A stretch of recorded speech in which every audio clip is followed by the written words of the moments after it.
Some ships, they build them very well in South Korea. They're also thinking about coming to our country with some shipyards to start us on the process of building ships again. You know, at World War II, we'd build a ship a day. And today we don't build ships anymore, which is ridiculous. We're going to start that again. But we were like you.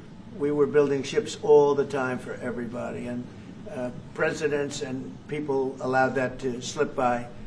And now we buy ships, but we're going to be buying ships from South Korea. But we're also going to have them make ships here with our people, using our people. And we're going to go back into the shipbuilding business again, because really, essentially, we don't build ships anymore, which is ridiculous how that ever happened. But we were the best at it. And you can take a look at World War II in particular, where we were doing virtually a ship a day. And it's hard to believe these were tankers and different kinds of ships, but we were very active. And you see a lot of those shipyards sitting there idle, but they're not so idle anymore. And you're going to come in also, and you're going to be doing a lot of ships in this country, so I look forward to that. But we have a lot of other trade things. They're a big purchaser of our military equipment. We make the best military equipment in the world, and you saw that recently with take a look at what we did with the B-2 bomber, which you have one right there. They gave that to me. I guess the company gave that to me. The B-2 bomber was so successful in what took place in the little excursion that we made, 36 hours, and it wiped out the, nobody's ever seen anything like it. 36 hours back and forth. Not a thing went wrong, not a screw was missing, not a bolt was missing, not a plane had not even a little bit of a problem. And we actually had 52 tankers. We had many planes, but you know, you looked at the B-2, the way they handled that. Every single bomb hit its target. So they understand that we make the best military equipment in the world, and South Korea is a big buyer of military equipment, and we're going to talk about that also. And we have many things to talk about, and I look forward to it, and it's a great honor to be with you, and congratulations on your election. That was a big one, and we're with you 100%. Thank you. 네, 이재명 대통령님 오늘 백악관에 오신 것을 진심으로 환영합니다. 우리 그 양국 정상들 사실 서로 잘 알고 있습니다. 지금까지도 잘 지내고 있습니다. 제가 알기로는 한국 측에서 어떤 추가적인 그런 그 관세 협상에 대해서 좀 관심이 있다고 하는데 괜찮습니다. 뭐 원한다고 다 줄 것은 아니지만 그렇다고 그 요청하는 것은 받아들이겠습니다. 오늘 우리는 여러 가지 주제를 다룰 예정입니다. 일단은 먼저 무역에 대해서 얘기를 할 것입니다. 한국은 상당한 많은 그런 무역량을 미국과 함께 하고 있습니다. 그 외에 또 선박 계약, 특히 한국은 조선업이 상당히 성공적으로 유지가 되고 있습니다. 그래서 조선소라든지 선박 건조에 대해서 우리는 많은 얘기를 나눌 것입니다. 사실 미국은 제2차 세계대전 때 선박을 하루에 한 개씩 건조하는 그런 굉장히 성공적인 선박업을 운영하고 있었습니다. 그런데 이제 미국은 선박이 굉장히 아주 폐쇄한 그런 상황입니다. 하지만 이제 우리가 한국에서 선박을 구매해야 되겠죠. 그렇지만 앞으로 한국과의 협력을 통해서 미국에서 선박이 다시 건조되기를 바라고 있습니다. 그럼으로써 또 미국의 조선업을 한국과 협력해서 부흥하는 그러한 기회를 갖게 되기 바랍니다. 아까도 말씀드렸습니다만 제2차 세계대전 때 미국은 하루에 한 개 선박을 건조했습니다. 그렇지만 지금 미국의 조선선은 상당히 황폐해져 있는 상황입니다. 그렇지만 한국이 와서 우리가 함께 재건하기 바랍니다. 또 하나 우리가 의논해야 될 일은 군사장비 구매에 대한 것입니다. 미국은 세계 최고의 군사장비를 만듭니다. B2 버머 같은 것은 보셨겠지만 굉장히 성공적이었습니다. 이번에 최근에 그런 작전에서 이 B2 버머가 왕복 36시간을 비행을 했는데 전혀 아무런 문제 없이 임무를 마치고 성공적으로 다시 돌아온 것입니다. 거기에는 또 52개의 탱커도 들어갔습니다. 하지만 어쨌든 그 버머라든지 추격기 최고의 군사장비를 가지고 있습니다. 한국이 이러한 미국의 아주 뛰어난 군사장비를 많이 구매할 것을 기대하고 있습니다. 오늘 다시 한번 이재명 대통령을 백악관에 모시게 된 것을 매우 영광으로 생각합니다. 그리고 그 전에 아주 선거에 이긴 것을 다시 한번 축하드립니다. 감사합니다. 네, 대통령님 감사드립니다. 이렇게 시간을 내주셔서 우리 대한민국 국민을 대표해서 감사 말씀을 드리면서 우리 대통령께서 이 오벌 오피스를 새로 꾸미고 있다는데 정말로 밝고 황금색으로 빛나는 게 정말 보기 좋습니다. 품격이 아주 있어 보이고 미국의 새로운 번영을 상징하는 것 같습니다. Mr. President, let me begin by thanking you on behalf of the Korean people. I would like to thank you for giving your time for today's meeting. And I heard that you recently redecorated the Oval Office, and I would like to say that it looks very bright and beautiful, and it has the dignity of America, and it symbolizes the new future and prosperity of America. 미국을 다시 위대하게 만드는 것이 우리 대통령님의 꿈인데 미국이 다시 위대하게 변하고 있는 것 같고 그게 다우존스 지수에서도 그게 나타나는 것 같습니다. 제가 보니까 사상 최고치를 경신하고 있던데 오늘은 잠깐 조정되고 있지만 아주 훌륭하게 미국이 다시 위대해지고 있는 것 같습니다. I believe that making America great again is your goal, and I believe that that is what is currently taking place in America. And I think the most symbolic thing of that is the Dow Jones Index, which reached a record high recently, although it went down a bit, but it reached a record high. And so I think that America is becoming great again. 말씀하신 조선 분야뿐만이 아니라 제조 분야에서 르네상스가 이루어지고 있고 그 과정에서 대한민국도 함께하게 되길 기대합니다. So I believe that there is a renaissance taking place not only in the shipbuilding sector but also in the manufacturing industry, and I hope that Korea can be a part of that renaissance. 그리고 또 한 가지 제가 꼭 말씀드려야 될 것이 대통령님의 평화를 지키는 기간의 미국의 역할을 넘어서서 새롭게 평화를 만들어가는 피스메이커로서의 역할이 정말로 눈에 띄는 것 같습니다. And one thing that I wanted to say to you is that America's role not as a keeper of peace, but a maker of peace, is being more is emerging more evidently. 유럽, 아시아, 아프리카, 중동, 뭐 여러 곳에서의 전쟁들이 이제는 트럼프 대통령님의 역할로 휴전하고 평화가 찾아오고 있습니다.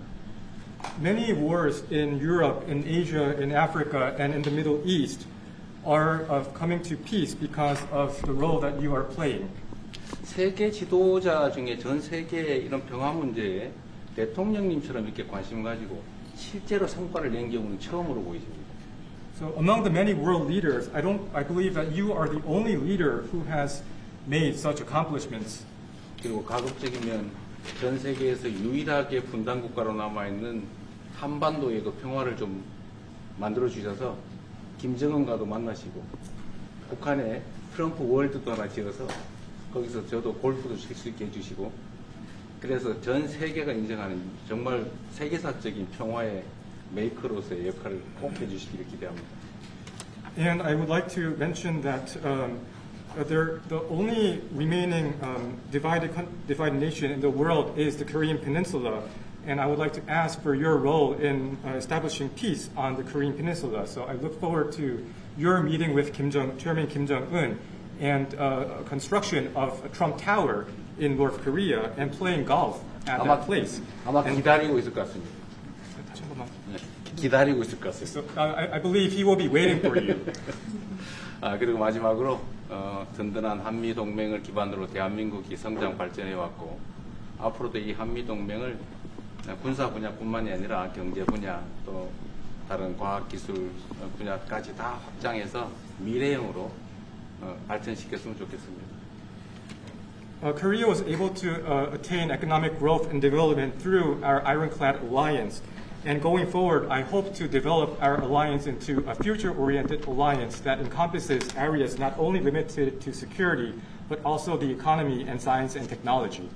대한민국 국민들은 트럼프 대통령님에 대해서 정말로 큰 기대를 가지고 있다는 말씀을 드리면서 다시 한번 이런 시간 내주셔서 감사드립니다. The Korean people have great expectations for you, Mr. President. Thank you once again for your time. Well, thank you very much. It's an honor to be with you. I will say that Kim Jong-un and I had a very good relationship, as you remember, and still do. And when I came in, I didn't know him. We had 2 summits, but we became very friendly. Respect. It was great respect. And it was not going to be that way had Hillary Clinton won the election. It would have been a disaster.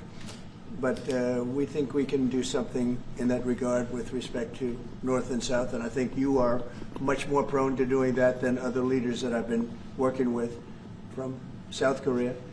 And we'll work on that. I think it's very good to work on that. If you remember, you were doing the Olympics, and there was a great time of hostility with North Korea, and you weren't selling tickets because nobody wanted to be blown up in the stadium during the opening ceremonies, right? And you were not selling tickets. And I was also at my formative stage with North Korea and Kim Jong-un, and we were a little bit going at it about Rocket Man, Little Rocket Man, everything back and forth, and it was really nasty. And then I got a call one day, and they wanted to get together, they wanted to talk, and we started talking. And then he said really brilliantly, he said, you know, the Olympics is going to be opening very soon, and we'd like to be a part of it. They actually put teams in it. You got along great. And by the way, immediately upon that phone call, you started selling tickets, and it turned out to be a tremendous success. So it went from being empty stadiums because people were afraid to go, because it was a target potentially, to a great success. And I was very proud of that. You had one of the most successful Olympics, and now we have the Olympics coming to the U.S., so we're very happy about that. But that was a great honor to get involved and make the Olympics so successful. 네, 대단히 감사합니다. 다시 한번 모시게 돼서 영광이라고 말씀드리겠습니다. 제가 김정은 위원장과 굉장히 좋은 관계를 가지고 있습니다. 그리고 현재도 매우 좋은 관계가 있습니다. 내가 처음에 취임하고 난 다음에 2번의 정상회담을 김정은 위원장과 함께 했고 상당히 친해졌고 또 더 중요한 것은 둘 다 존경심을 서로에게 가지고 있다는 것입니다. 만일 힐러리 클린턴이 대통령으로 당선했다면 절대 그러한 상황까지 이루지 않았을 것입니다. 제가 보기에는 이재명 대통령께서 한국의 어느 지도자보다도 북한에 좀 더 문제를 해결하고자 하는 의지가 있는 그러한 대통령이라고 생각합니다. 그래서 어쩌면 우리가 함께 노력한다면 어느 정도 진전이 있을 수도 있겠습니다. 사실 그 한국에서 올림픽이 열렸을 때 북한 때문에 많은 사람들이 올림픽 표를 사지 않는 그런 현상이 생겨났었습니다. 그런데 김정은 위원장이 그때 사실은 김정은 위원장과 초기에는 제가 별로 뭐 사이가 좋았던 것은 아닙니다. 서로 락켓맨이라고 부르면서 주고받는 그러한 그 해프닝도 있었습니다. 그런데 어느 날 통화를 시작하게 되었고 통화를 하면서 그가 얘기를 했습니다. 한국에서 올림픽이 곧 열리는데 우리 그 북한도 참가하겠다. 그렇게 얘기를 했습니다. 그리고 그 통화 직후에 올림픽표가 많이 팔리기 시작했습니다. 그리고 한국의 올림픽은 올림픽 역사상 가장 성공적인 올림픽으로 지금 기록되고 있습니다. 또 우리 미국도 곧 올림픽을 주최할 예정입니다. 그래서 우리도 미국에서 성공적인 그런 올림픽을 주최할 계획을 가지고 있습니다. 김정은 위원장 말씀을 하셔서 그런데 사실 대통령님 덕분에 이 북한하고 이 한반도 관계가 매우 안정적이었습니다. 그런데 사실 그 이후 대통령께서 미국 정치에서 잠깐 물러서 있는 그 사이에 사실은 북한의 미사일도 많이 개발됐고 핵폭탄도 많이 늘어났고 진척된 것도 없이 한반도 상황은 정말로 많이 나빠졌죠. Mr. President, you mentioned about Chairman Kim, and thanks to your efforts when you were in office during your first term, the situation on the Korean Peninsula was stable. But during the hiatus where you were out of office, North Korea developed further its nuclear and missile capabilities, and that led to a deterioration on the situation of the Korean Peninsula. And they wouldn't have done that. They would not have done that if I were president. That 내가 was not going to 만약에 happen. 대통령이 당선되었다면 그런 일이 일어나지 않았을 것입니다. 전적으로 공감합니다. I completely agree with you. 그래서 지금 얼마 전에 김여정이 미국과 저를 비난하는 발언을 할 때도 대통령과 김정은 위원장의 특별한 관계에 대해서는 의심하지 않는다 이런 표현을 했습니다. 기다리고 있다는 뜻으로 보여졌습니다. So when Kim Yo-jong, the deputy director of the Workers' Party of Korea, issued a statement denouncing South Korea, she mentioned about the the not bad relationship between you and Chairman Kim Jong-un, and I believe that this is a sign that North Korea is waiting. 한반도의 평화의 새 길을 꼭 열어주시기 바랍니다. So I hope that you will usher in a new era of peace on the Korean Peninsula. I will do that, and we'll have talks. He'd like to meet with me. He didn't want to meet with Biden because he had no respect for Biden, but we look forward to meeting with him, and we'll make relations better. You'll help that. You had a lot of leaders. I've gone through a lot of leaders in South Korea. You know, it's been quick. You'll be there for a long time. But we, in the various leaders that I've dealt with, they were not approaching it properly, in my opinion, having to do with North Korea. But I think your approach is a much better one. 네, 그렇게 하도록 하겠습니다.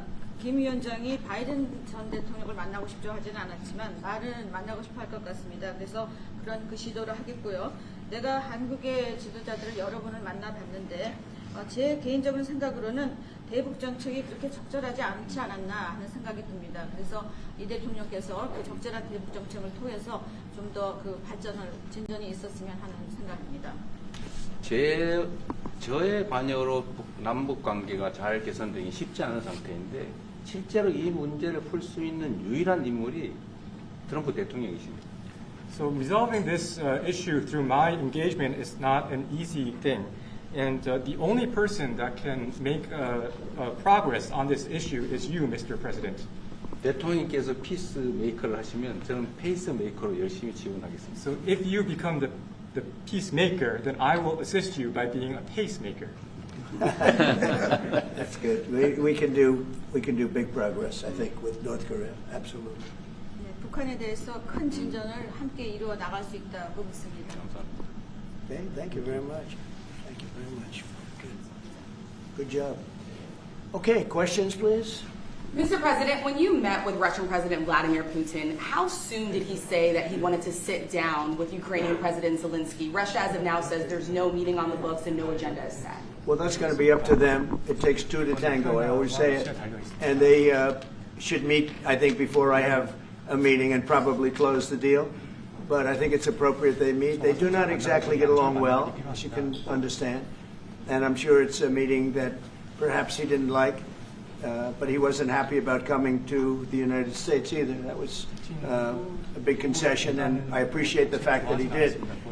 You know, I've always had a very good relationship despite a fake Russia haunt that we had. But we've always had a great relationship, very good relationship, strong relationship with Russia. That's a good thing, not a bad thing, by the way. That's a very good thing. And it's good to get along with Kim Jong-un, and it's good to get along with everybody, including President Lee. It's good to get along, and I get along with the foreign leaders. You see that with the biggest group of foreign leaders that we've ever had. Don't forget the European Union was here also representing a large group of countries just recently. So I believe that we're going to get that war straightened out. We're going to get it done.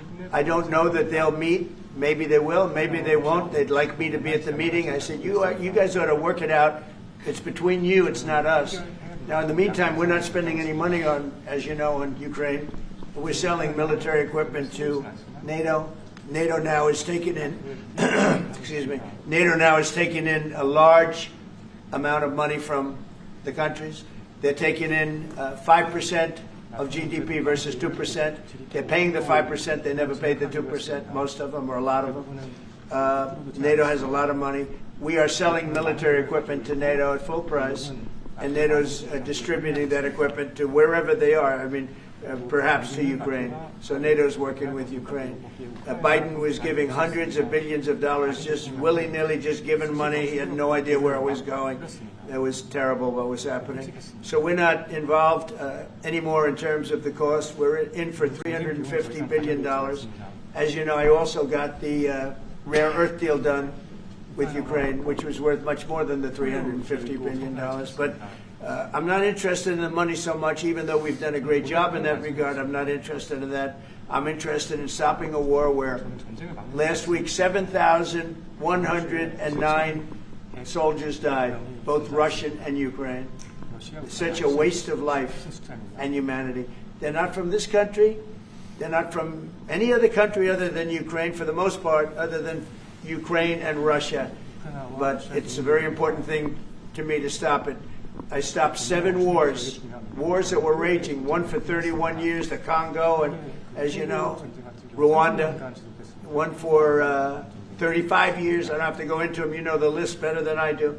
But we stopped a lot of wars, including, you think about it, India and Pakistan, which was probably 2 weeks away from being a nuclear war. They were shooting down airplanes all over the place. So I'm very proud of that. I thought this would be, in many ways, the easiest way. I have a very good relationship with Putin. I thought it would be the easiest one to stop, and it's really not. It's very complex. It's very personal from their standpoint. There's tremendous dislike personally between the two men, and we're going to have to straighten that out. But I would like to see them meet first. They'd like me to be there. I may be there. I may not. I'll see. But I wanted them to work out their differences first, because it is ultimately between them. And when that happens, I think we'll get an end. How soon? Maybe they meet, maybe they don't. How long are you willing to let this play out? And if they don't meet, will there be consequences? And how soon for Russia? Yeah, there could be very big consequences, but we'll see what happens. There might be very big consequences, because this is something that has to end. This war would have never taken place, and for 4 years it didn't take place. But if I were president, this war would have never taken place. There has not been a war like this since the Second World War. This is the biggest thing that's happened in terms of warfare, wars. It's a whole new form of fighting. It's a drone fighting. It's a drone war. No, a drone war never existed before. And we're actually studying it from the standpoint of Pete Hegseth and everybody. We're studying it and studying it very carefully. This is a whole new form of war, but it's a violent war, and there has been nothing like this since the Second World War. So we'll see what happens over the next week or two, and at that point I'll step in very strongly, and if I have to be there, I'll be there. And we'll either have a deal or we won't. But a lot of people are dying, and I want to get us... Mr. President, Kim Jong-un wants to meet. When do you want to meet with him? With who? You said the North Korean leader wants to meet. How soon would you? Yeah, we want to have a meeting. I like to have a meeting. I got along great with him. You know, you were there. We even had a press conference. He had his first press conference. Kim Jong-un had a press conference. This was a little different press conference. I said, have you done a press conference before? No. And you know what? He did great. It was a great press conference, actually. It was historic. I doubt he's done one since. But I said, would you like to meet the fake news? Because whatever you want to do. And they came in like you've never seen anything like it. And then he said, enough. And that was the end. That was the end. It ended very rapidly. But I think he had a good time. I look forward to meeting with Kim Jong-un in the appropriate future. Mr. President, the United States Will you reduce the number of forces in South Korea so that the United States can have more flexibility in the region? Say it. Would you consider reducing the number of U.S. forces in South Korea so that the United States can have more Well, I don't flexibility want in to the say region? that now because we've been friends and we're friends. And look, we have a lot of people over there. We have over 40,000 troops in South Korea. As you know, South Korea agreed to pay for that during my last term. And then when Biden came in, they complained to Biden that I wasn't a nice person. And he agreed not to pay. He gave up billions of dollars. We were getting paid billions of dollars. But then Biden ended that for whatever reason. It's unbelievable that he did. But we have a very good relationship militarily. They would say, but we gave you land. I said, no, you didn't. You lease us land. There's a big difference between giving and leasing. And maybe one of the things I'd like to do is ask them to give us ownership of the land where we have the big fort. You know, we spent a lot of money building a fort, and there was a contribution made by South Korea, but I would like to see if we could get rid of the lease and get ownership of the land where we have a massive military base. Okay? Mr. President, how are you? Thank you, Mr. President. How are you planning to make? I also want to ask this question to Mr. President. Who are you with? I'm Song Mi-jin. I am from South Korea's Arirang TV. Good. Thank you so much. So, as mentioned earlier, United States is South Korea's most important and closest ally. So, in this point of view, I would like to ask you and also President Lee, what do you think are the key ways to make the South Korea-U.S. alliance greater? Well, I think it's great now. I feel very warmly toward South Korea. I will tell you that I have a lot of people in business that I deal with that are from South Korea. They love Trump because they feel I've saved. I think you would have had a nuclear war if I weren't. I think you would have had a nuclear war, North Korea and South Korea. I think it would have been a disaster. You're only 60 miles away from Seoul. They don't even need nuclear. They have their cannons, howitzers, and they have them buried in the mountain. You know what I'm talking about. And I think you would have had, if I didn't win that election, if Hillary Clinton, crooked Hillary, won that election, I think you would have had a nuclear war. It would have taken place, and it would have been horrendous for everybody, including them. It would have been very bad for them because we would have had to enter the picture, and we are the most powerful nuclear country in the world by far. Russia's second, China's third. China's going to catch eventually, 5 or 6 years. They're working to catch. One of the things we're trying to do with Russia and with China is denuclearization.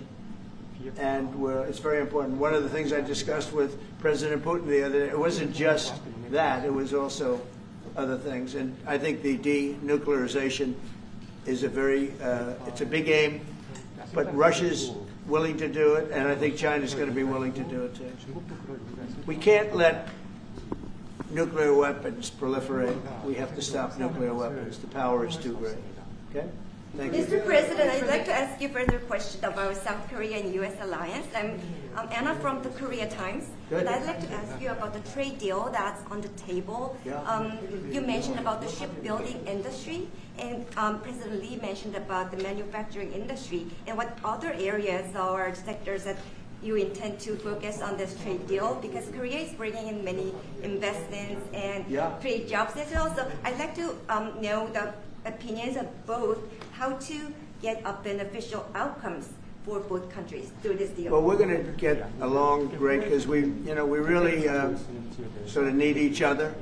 We love what they do. We love their product. We love their ships. We love a lot of the things that they make. And they love what we have. We're dealing with them on Alaska having to do with the oil. You need oil and we have it. So we have a big advantage in that way. We have more oil and gas and coal and energy than any other country in the world by far. No, for whatever reason, God was very good to us. He gave us the greatest. We didn't use it. We started to use wind. Wind doesn't work. They started to use solar panels that took over the land all over the Midwest, where the farmers said, what happened to my land? They'd have a 10-mile by 10-mile solar field that they couldn't farm. The most valuable land, farming land in the world, probably the most vibrant in the world. And they put solar plants all over the place. It's ridiculous. Big, massive black fields of solar that all comes out of China, or plastic, all comes out of China. But we have the greatest amount of energy in the world, and we're dealing with South Korea, as you know, in Alaska, and we're going to be making a deal, a joint venture with South Korea. Japan is involved also, very strongly involved.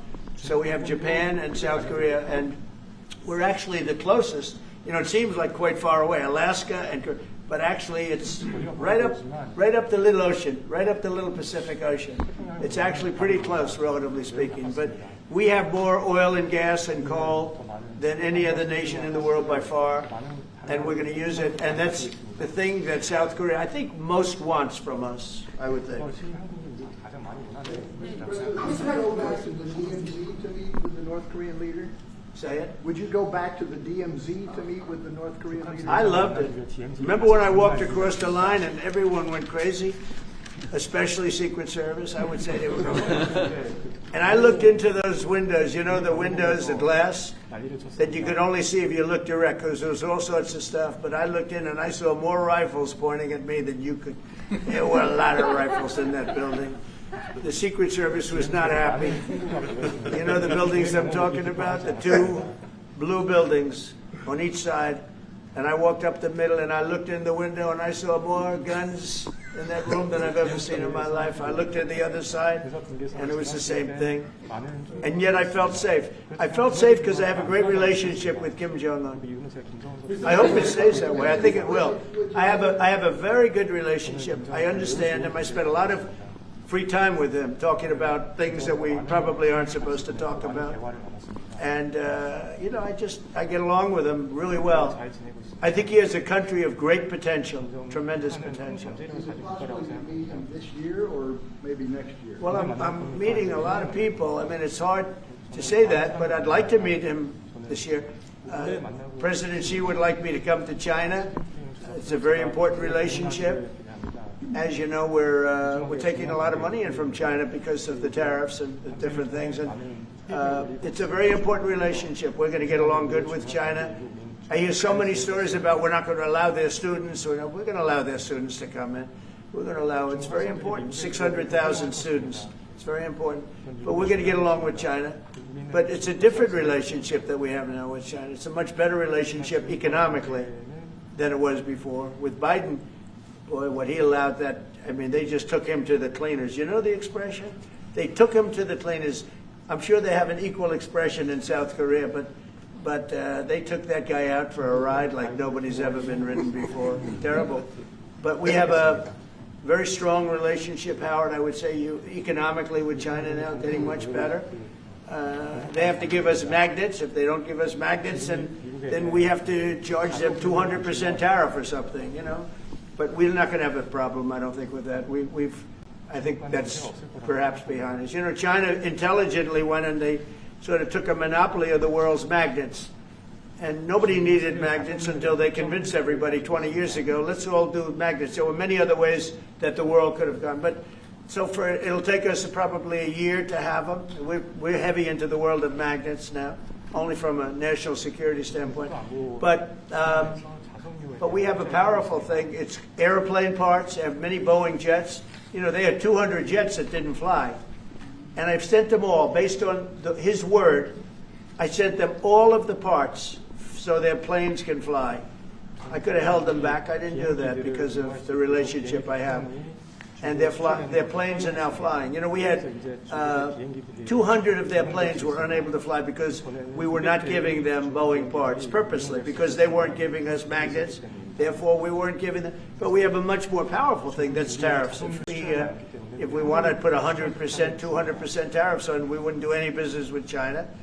And, you know, it would be okay, too, if we had to. But the magnet situation, we have tremendous power over them, and they have some power over us with magnets. We're going to have a lot of magnets in a pretty short period of time. In fact, we'll have so many we won't know what to do with them. But you know the story. It's a very interesting history with magnets. And it really is because presidents, not being business people, they allowed that to happen. And they shouldn't have. but we have much more. I mean, look, in terms of playing the cards, we have much bigger and better cards than they do.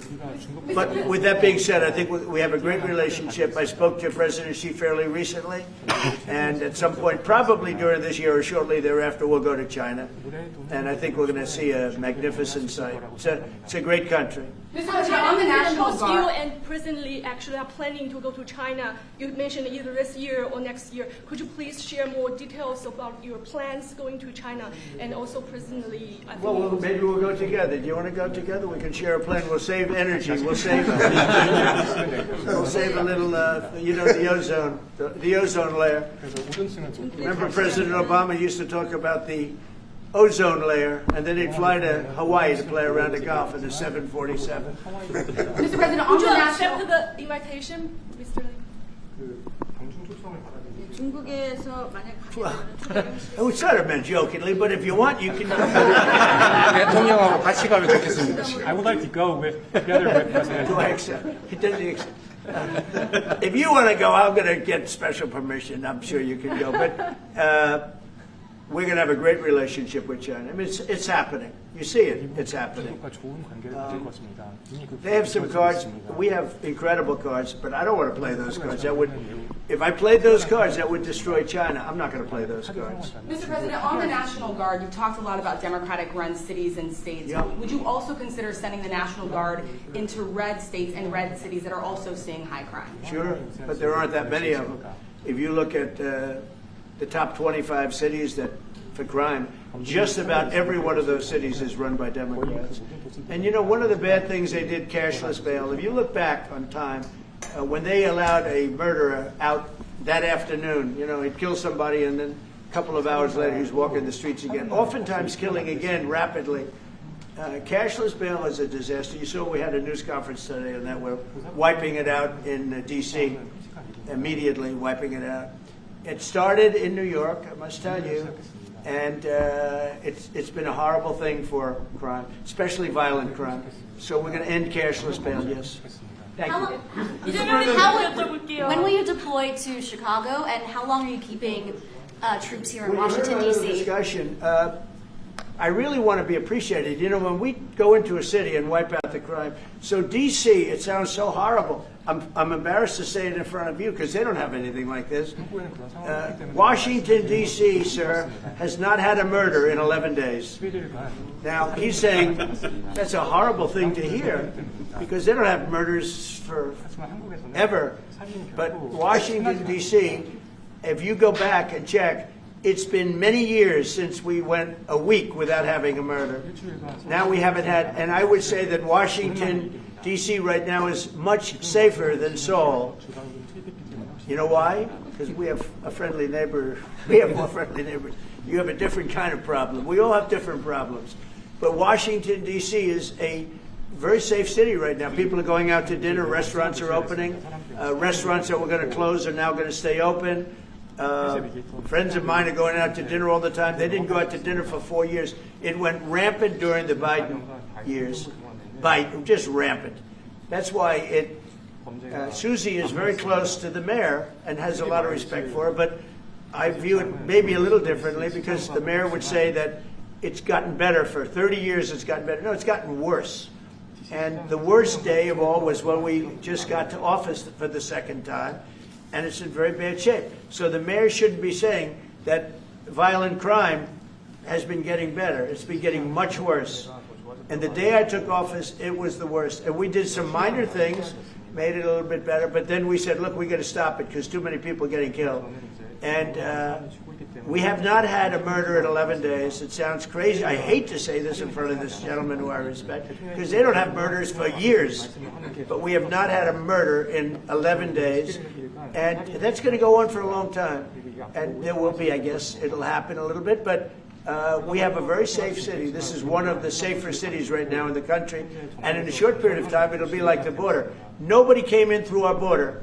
For the last 90 days, 3 months, we had 0 illegal aliens from the Congo, from South America, from all over the world, from prisons coming in, pouring into our country. Nobody, not one person And this is done by a liberal group, a liberal think tank. They do the work. Not one person has come into our country. Think of that. It's been amazing. And I didn't have to go back to Congress and ask. Biden could have done this by himself. I did. I said, close the borders. We had the great Tom Homan. We had Christie, as you know, Christie Noem, who did a fantastic job. She's doing a fantastic job. Pete Hegseth has been incredible with the, as I call it, the Department of War. You know, we call it the Department of Defense, but between us, I think we're going to change the name. You want to know the truth? I think we're going to have some information on that maybe soon, but I think because, you know, Department of Defense, we won the World War I, World War II. It was called the Department of War, and to me, that's really what it is. It's defense is a part of that. But I have a feeling we're going to be changing. I'm talking to the people. Everybody likes that. We had an unbelievable history of victory when it was Department of War. Then we changed it to Department of Defense. So that's a little thing, has nothing to do with your country, but it's something that I think you're going to be hearing about or seeing about over the next couple of weeks. Probably that change is going to be made over the next week or so. Are there two Koreas, North and South? Or is there one Korea waiting to be unified? Well, I know it is two Koreas. I mean, you know, there was one Korea. It was a very large country and a very powerful country. And it was a country that went to war with China. President Xi explained it. Went to war with China many times over the last 2,000 years. You had many, I think he told me 51 times. So I remember I went to President Xi. I said, you know, we're having a problem with North Korea. Straighten it out, would you please? He said, well, we have been to war with them. And I think he said 51 times. But at that time, it was the whole of Korea. It wasn't, you know, North and South. And after he explained it, I said, all right, not going to be that easy. I guess you're right. But, you know, you had one Korea, and it was a very big, powerful nation. Now you have two big, powerful nations, but you have essentially a wall in between. Mr. President, elaborate comments, the post and comments you made on South Korea early this morning, like raids on churches, going into U.S. military base, purge, revolution. How do you think about it? 이재명 대통령께도 질문드리겠는데요. 저희가 이제 빛의 혁명이나 내란 사태 극복하는 과정에서 이런 이제 Right, I heard from Intel. 그 부분 설명해 주시면 좋겠습니다. I heard from Intel that there was a raid on churches. We're going to talk about that later. I haven't spoken about it yet, but when we meet. And, you know, that would be too bad if that's the case. But I did hear that from Intel, that there was a raid on churches, closing some churches. So we'll talk about that later. I could ask you now if you want. Mr. President, what conversation? Wait a minute, please. If you'd like. Because it didn't sound to me like South Korea.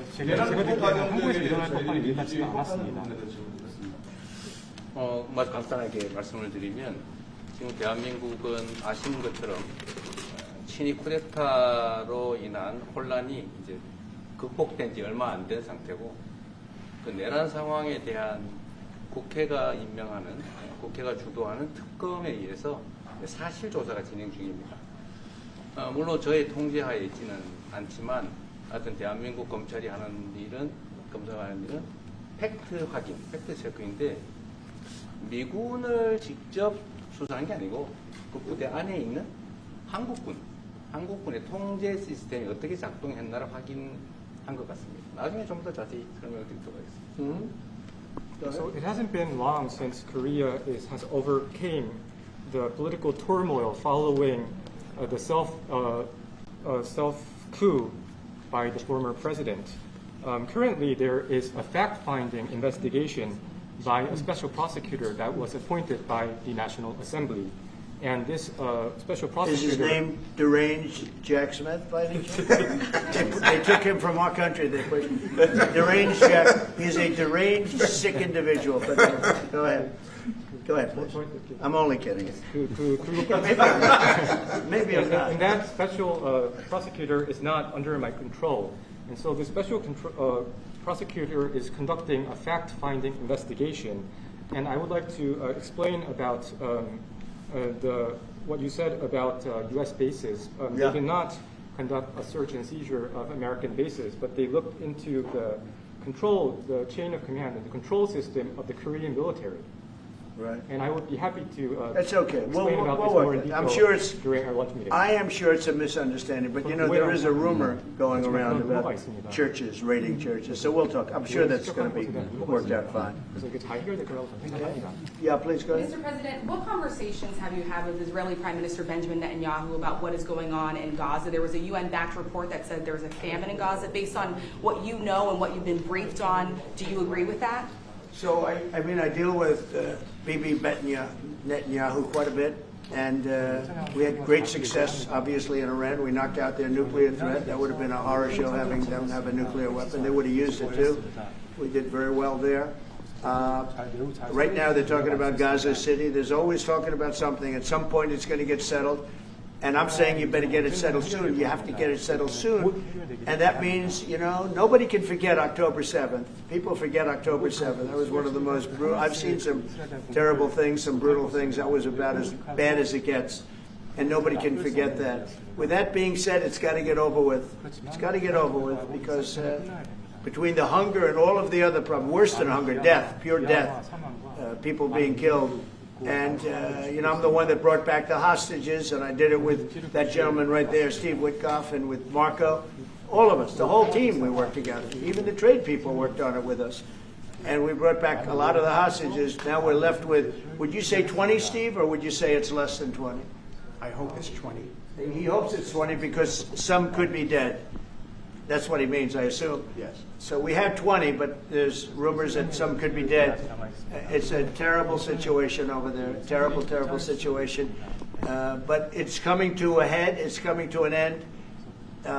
We are sending, you know, we sent $60 million of food over there just recently. And I don't even know if people know it. We distributed ourselves. We're giving a lot of food, spending a lot of money on food, getting it over there. We have a lot of food. We have a lot of oil, and we have the greatest farmers in the world. So we have a lot of food, but we're sending a lot of it over to Gaza, and we're feeding a lot of people. But with all of that being said, it's a lot of people to feed. And I think that we will have, I think within the next 2 to 3 weeks, you're going to have pretty good conclusive a conclusive ending. And it's a hard thing to say because they've been fighting for thousands of years. If you want to know, that's been a hotbed forever. But I think we're doing a very good job. But it does have to end. But people can't forget October 7th either. Do you plan to attend APEC summit to be held in Korea? A summit in South Korea? Yes, South I'd Korea love in to. November. I'd love to. Last time I spoke in front of your parliament, and I love doing that. Beautiful respect they had for our country, and a beautiful room. I remember how beautiful it was, and I enjoyed doing it. No, I could see going. I think I'm going for a trade meeting to South Korea pretty soon. You're hosting a trade meeting. So I can sneak away from that trade meeting and we'll go and do something for the president if he'd like me to do that, okay? But so we'll be going there fairly soon. You know about that? If you attend, then it's a good chance to meet up Kim Jong-un again, or maybe Xi Jinping. Then how do you think of it? You mean set them up together? Yes. That'd be interesting. We'll arrange a meeting between you and Kim Jong-un. Would you like that? That's a very tough question right now. I don't know where that question is leading. Anyway, look, I get along great with Kim Jong-un, and if whatever I can do having to do with South Korea and getting people together, you should get together, right? Mr. President? Yes, ma'am. Beautiful Yes. smile. Yeah. All right. And then she'll turn out to be the worst one in the room. Can I ask about Masca project? Masca project. Great again. Yeah. Oh yeah, sure. Yeah. We're going to do that. Yeah. I think we're going to do that very, very strongly. We're going to have a big, within a period of, you know, it takes a while. That's a hard one to start. Some companies you can start easily.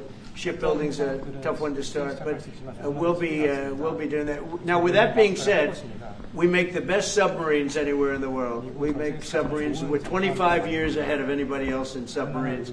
So we do that, you know, we do that. But we really gave up the shipbuilding industry foolishly many years ago, but we're gonna start it up again. We're gonna be making our own chips again soon. Okay, how about one or two more? Mr. President, have you been briefed on the search of John Bolton's home and office from Friday? Have you been briefed I on have that? not been briefed. No, I read it just like you did. I was never a fan of his. I thought he was stupid. I thought he was, a guy that only wanted to go into war. He liked killing people. I thought he was essentially a bad guy, but I'm not involved in that. No, you'd have to ask Pam Bondi about that. Are more raids like that coming, sir? Are more raids like the one on John Bolton's house coming? More raids? I don't know. You'd have to ask the Department of Justice. They raided my house, I can tell you that. They did a big raid on my house. They took away everything that wasn't pinned down, and they took away some of that too. No, they raided Mar-a-Lago. They started that. These were bad people that we had in our government before. They raided Mar-a-Lago. They went into my wife's area. They went into my son's area, my young son. And what they did was a disgrace. But how did it work out? I see. We're in the overall. I guess it didn't work out too well for them, did it? They are bad people. They're sick. They're sick people. And they came in with their guns into Mar-a-Lago, like 98 people. I wasn't there. Fortunately, I wasn't there. But they are very evil, very sick people, that group. And if they would have won the election, this country wouldn't exist as we know it. This country would have been a failed country. And now it's the hottest country anywhere in the world by far. We are the hottest country in the world by far. Okay. Mr. President? Yes, sir. Go ahead. Yeah. President Lee met with the Japanese Prime Minister before this summit. That's good. So is there something to discuss regarding the cooperation among South Korea, U.S., and Japan? I think so. Look, Japan is a great ally of us, and I had a little bit of a hard time getting you two together because you're still thinking about comfort women, right? Comfort women. That's all they wanted to talk about was comfort women. And I thought that was settled a few times over the decades. But there is an overlapping problem with that. Perhaps I'm wrong in saying it. Perhaps this isn't right, but the whole issue of the women, comfort women, very specifically, we talked, and it was a very big problem for Korea, not for Japan. Japan wanted to go. They want to get on, but Korea was very stuck on that. You understand? So I don't know. Perhaps you'd like to answer. It's a good question. It was hard getting Japan and Korea together because of what took place a long time ago. But Japan wants to do it, I can say. Korea is a little bit more tenuous, please. 지금 질문은 그 3자 협력에 대해서. 우리 한미일 협력은 매우 중요한 과제고 또 한미 관계의 발전을 위해서도 한일 관계가 어느 정도 수습이 돼야 됩니다. Trilateral cooperation among Korea, the U.S., and Japan is very important, and better Korea-Japan relations is also important for the Korea-U.S. relationship as well. 그래서 대통령께서 한미일 협력을 매우 중시하고 계시기 때문에 제가 대통령을 뵙기 전에 미리 일본과 만나서 대통령께서 걱정하실 문제를 다 미리 정리했다 이렇게 생각해 주시면 좋겠습니다. Because I know that President Trump, that you put emphasis on trilateral cooperation, right. I made a visit to Japan before coming to the U.S. to settle the difficult issues that we have. Good.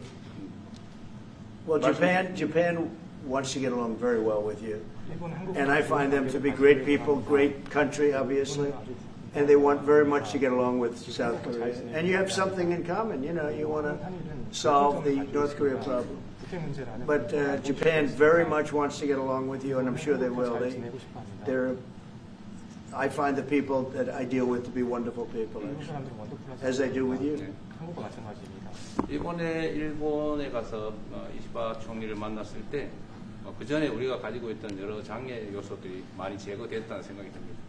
So when I visited Japan and met with Prime Minister Ishiba, I realized that many of the obstacles that existed between our two countries have now been removed. True. During my term. 제 We removed them during my term.